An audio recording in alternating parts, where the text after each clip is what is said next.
वन्दे देवमापतिं सुरगुरुं वन्दे जगत्कारणं वन्दे पन्नगभूषणं रगधरं वन्दे पशूनां पतिं वन्दे शूर्षशाङ्कवह्निनयनं वन्दे मुकुन्दं प्रियं वन्दे भक्तनाशरं च वरदं वन्दे शिवं शंकरं।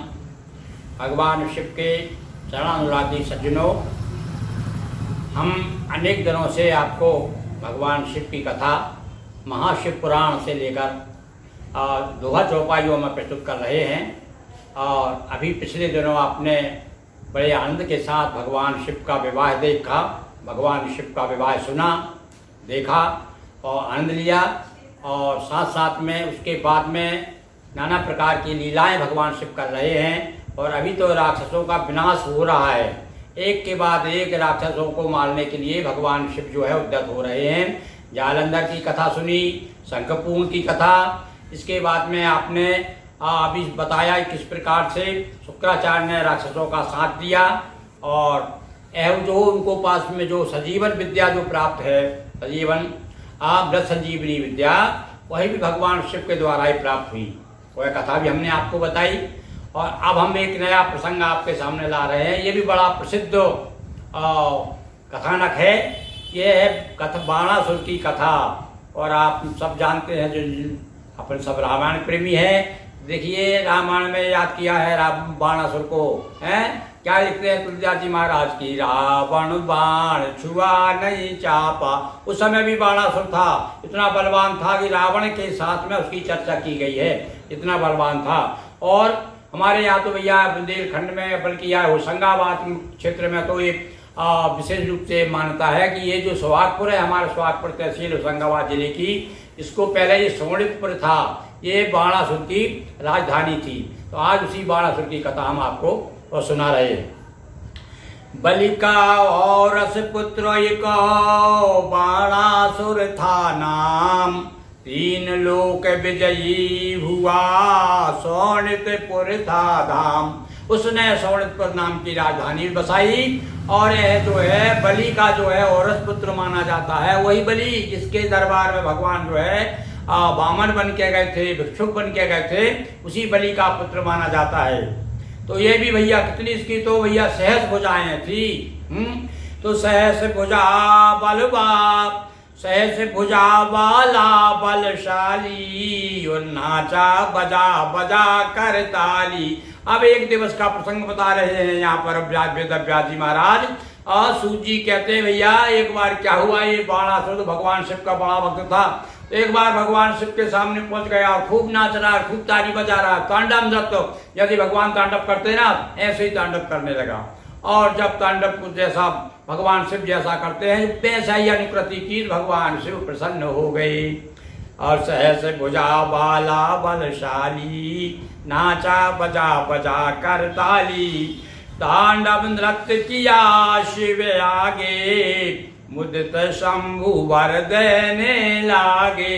और भैया हमारे भोलेनाथ तो वाकई में भोले वाले हैं, कब प्रसन्न हो जाएं, न जाने कौन सी धुन पर गजानन जीत जाते हैं। सुना है ना भजन आपने, तो न जाने कौन सी स्थिति आ जाए तो भगवान प्रसन्न हो जाएं, हमारे कौन से ऐसे भाव बन जाएं ताकि हम उनके निकट पहुंच जाएं। देखिए यहाँ पर बाणासुर नृत्य कर रहा है और भगवान प्रसन्न हो गए, इसी पे प्रसन्न हो गए, उसके नृत्य पे। कहने लगे भाई वर मांग भाग। शिव बोले मांगो सो पाओ, और कहा असुर रक्षक हो जाओ। देखिए ये राक्षस लोग भी बड़े कलाकार हैं, क्या क्या वरदान मांगते हैं। भगवान ने कहा अच्छा भाई प्रसन्न वरदान मांग। तो बाणासुर कहने लगा महाराज आप तो ऐसा करिए, सेना सहित आप मेरे नगर में आ जाइए, मेरे नगर की रखवाली करिए, मेरे समीप रहेंगे, मैं आपका दर्शन करता रहूंगा और आपके कारण मेरे नगर में कोई घुसने का प्रयत्न नहीं करेगा, साहस नहीं करेगा, तो आप मेरे रक्षक बन जाइए।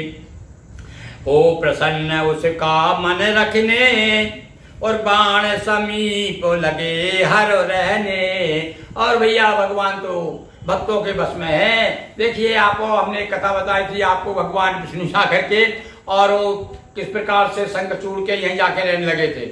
अब इसमें यही कथा वही आती है कि ये आकर के और बाणासुर के यहाँ रहने लगे भगवान भोलेनाथ।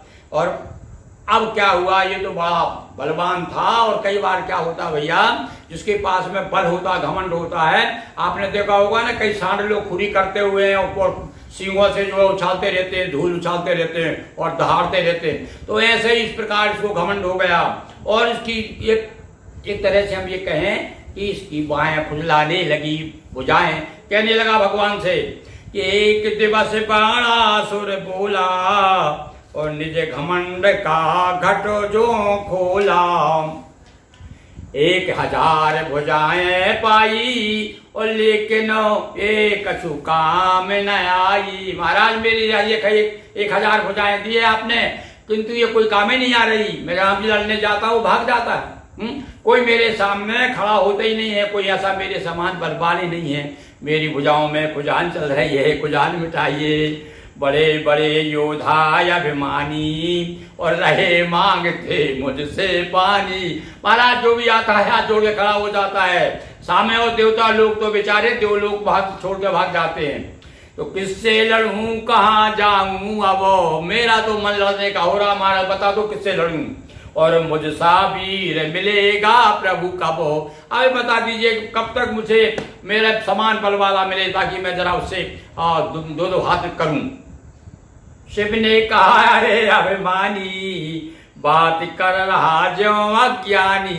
अरे मैंने तुझे वरदान देकर बलशाली बनाया, तो तू अब इतना घमंड हो गया, तुझे तो समझने लगा कि अब मुझसे लड़ने वाला कोई है ही नहीं संसार में। अच्छा तेरी व्यवस्था करता हूँ भाई, करता हूँ तेरा उपचारा, और चूर घमंड दूर हो सारा। तेरा अभिमान पल में दूर हो जाएगा, थोड़ा सा इंतजार कर।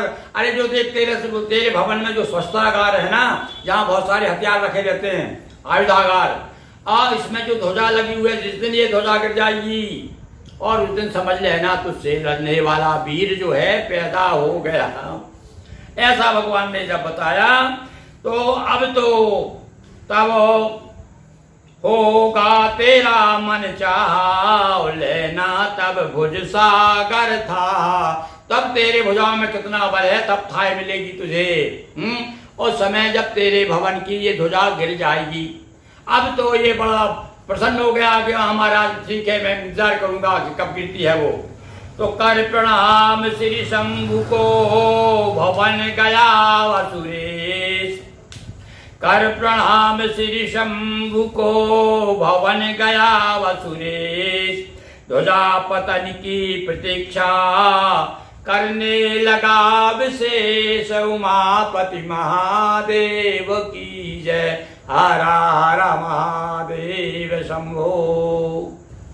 दोस्तों वीडियो को लाइक करें, शेयर करें, चैनल को सब्सक्राइब कर घंटी की बटन दबाएं, ऑल के ऑप्शन को भी क्लिक करें, ताकि नए नए वीडियो की नोटिफिकेशन आपको जल्द से जल्द मिलते रहें। बहुत बहुत धन्यवाद।